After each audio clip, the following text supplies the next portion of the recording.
Hello, how are you? My name is Aisha, and today I'd like to speak to you about the racial history in Oregon.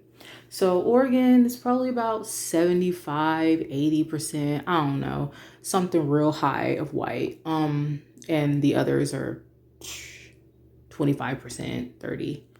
Um,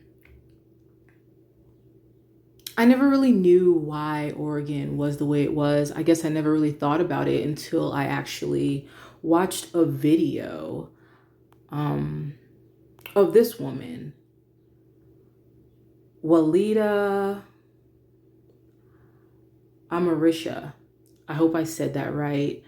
But she actually has a few talks on YouTube that I found, and she gave the rundown of the history of Oregon and why it's so white. And I was like, I didn't have no words for what I was hearing. And so I just want to give you guys some information about Oregon and its history. So, Oregon began as a whites only state through a series of black exclusionary laws that were designed to discourage black Americans from living here in the first place. These laws point to the fact that Oregon was founded as a racist white utopia. The idea was that white folks would come here and build the perfect white society. In 1844, when Oregon was still a territory, it passed its first black exclusionary law. It banned slavery, but it also prohibited black people from living in the territory for more than 3 years. If a black person broke this law, the consequence was 39 lashes every 6 months until they left. The territory passed another black exclusion law 5 years later in 1849. This was, this one barred black people who were not already in the area from entering or residing in Oregon territory.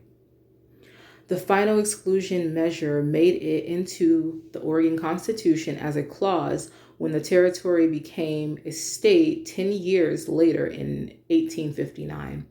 This clause went further than the territory's second law by also prohibiting black people from owning property and making contracts. So this is why a lot of black people don't have lots of property in Oregon. But I got something else to read you about property after I'm done with this. It speaks very clearly to the ways that this place was founded to center whiteness, not only at the exclusion of folks of color, but at the brutalization of folks of color. These laws were rarely enforced, but they did the job they were created to do: establish Oregon as a majority white state.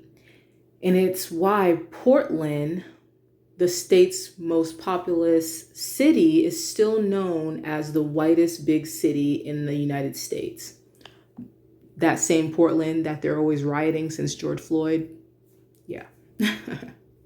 According to 2019 estimates from the United States Census Bureau, Oregon's population was nearly 87% white. The figure from the census category of white only, not Hispanic or Latino, was 75%. So I stand corrected on the percent. The state's black population was just over 2%. So me and my friends and a few family members. Although the laws were repealed almost a century ago, the racist language in Oregon's constitution wasn't removed by voters until 2002. 30% of voters elected to keep the racist clause in the Constitution. So 18 years ago, 20 years ago now. This is an ideology that is not only alive, it's serving as the foundation for the institutions of Oregon. Oregon is a useful case study for the rest of the nation because the only thing unique about Oregon is it was bold enough to write it down. The same policies, practices, and ideologies that shaped Oregon, shaped the nation as a whole. But with things like Portland Public Schools ending its contract with the Portland Police Bureau and the Oregon legislature looking at police reform, it seems as though some of these racist pillars are beginning to form cracks. These actions, along with the renewed Black Lives Matter movement, are giving hope to many people like Amarisha, who has been fighting for systematic change. This movement, which is led by Black youth, is incredibly inspiring. I just really want to say thank you to the leadership who have created this movement. So I don't agree with Black Lives Matter. I'm pretty sure when most of us Blacks say Black Lives Matter, we're just talking about Black lives. We ain't talking about no movement that's making money and siphoning the money.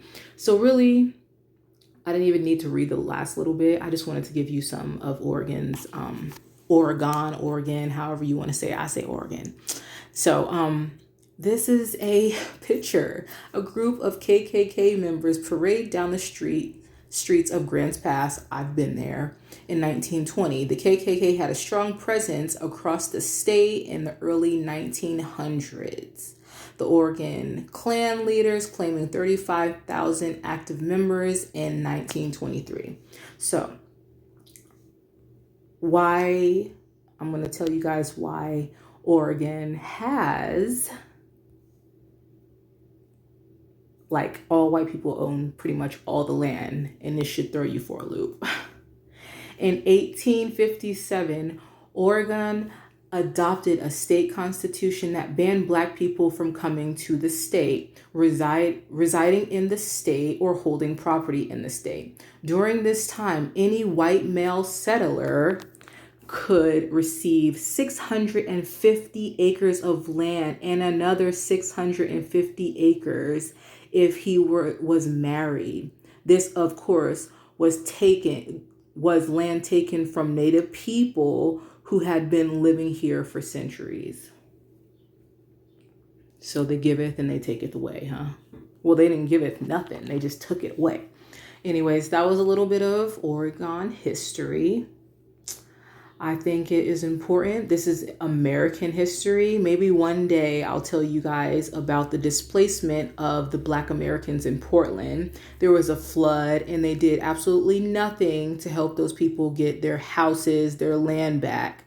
And that was after they left them real close to the water.